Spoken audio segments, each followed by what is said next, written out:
Hey guys, Dan here with a different kind of scenario. I'm going to do a review of two graphic novels. I usually don't do multiple reviews in one video, but I'm going to do it for this series because I just happen to read these back to back, and it kind of makes more sense if I do them together. First up, I read The Unknown, and this isn't even, it's not even a volume, it's just The Unknown by itself. It's written by Mark Waid.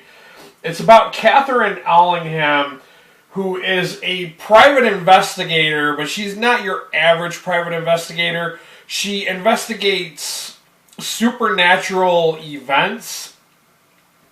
And here's the little catch, is that she has a brain tumor and she only has 6 months to live, and she has to hire somebody to help her because she doesn't trust the things she sees, being that it is supernatural events. So she always has a partner to work with her.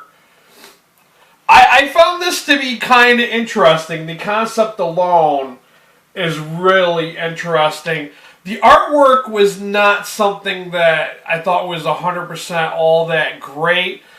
They do look a little funky at times. The covers are beautiful, on the other hand. I don't know if it's the same artist doing the covers and then doing the artwork. But of course, I won't go into too much detail about the case she's working on. Just know that it's supernatural. One thing leads to another, and of course she has her assistant James Doyle, who is the guy she kind of picks up and says, hey, want to come along with me? You got a job to do with me? And yeah, this is done by Boom Studios. This collects issues 1 through 4 of The Unknown. I'll show you a few more pages of that before I go to the next volume. Now, the first book, I only gave it a 3 out of 5 stars. I just wasn't super impressed with it. I felt like it kind of was really too fast-paced. It kind of moved at such a pace that, like, sometimes I wish they would have expanded a little more on the story. It just kind of was like a fast adventure-packed kind of read. And then there was The Unknown, The Devil Made Flesh. Now, this is like a book, too. Same characters, but like something, there's like a gap in time. For some reason, they don't know what happened. Like a year of time has been lost. And they don't exactly flow into each other like you would think, being that this is like a sequel to the first one. But no, this takes a little bit of time, sometime after the first volume, the first book there. This collects issues 1 through 4 of the same name, The Devil Made Flesh, The Unknown. This one I found to be much more enjoyable. You know, I don't know, the artwork was still a little funky, but this time around the story was just so mysterious and so intriguing.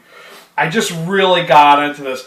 And I do have to admit that they're so super fast paced that you can read these, like, you can sit down and read these within a half an hour to an hour. They're really, really super fun and super fast to read. It's not something that's going to take you a long time to read. But I really love the evolution of the story in this one, and it kind of made a lot, it started to add up, and because there's kind of a mystery. I mean, like, if this takes place a year later, then this lady who only has 6 months to live, why is she still alive? Was she lying about it? Or is there something sinister or some supernatural thing going on for why she's still alive? And that's why I just found this to be so intriguing. I really, really enjoyed the second book, and I gave this a 4 out of 5 stars on Goodreads. Really worth picking up. This is an older series from 2010.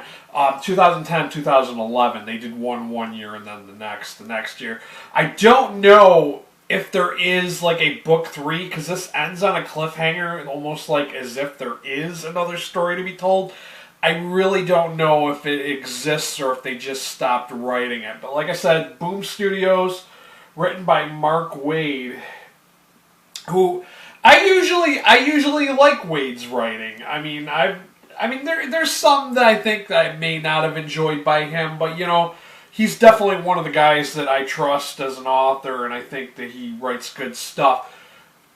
So yeah, if you're into Supernatural, you're looking for horror comics to check out, definitely check these out. These are kind of along the lines of like Nailbiter or Wormwood, kind of like that kind of supernatural aspect. Yeah, I know a lot of people are always like, well, there aren't too many horror comics, and that was another reason why I wanted to share these with you guys, because there aren't that many horror comics, or people just aren't in the know when it comes to horror comics.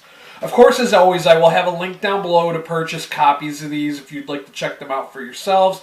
If you're not a subscriber and you came across this video because you were searching for like horror comics or whatnot, go ahead and hit that subscriber link. While you're there, hit that notification bell so you know when I upload a new video. Thanks for watching, guys. Until next time, later.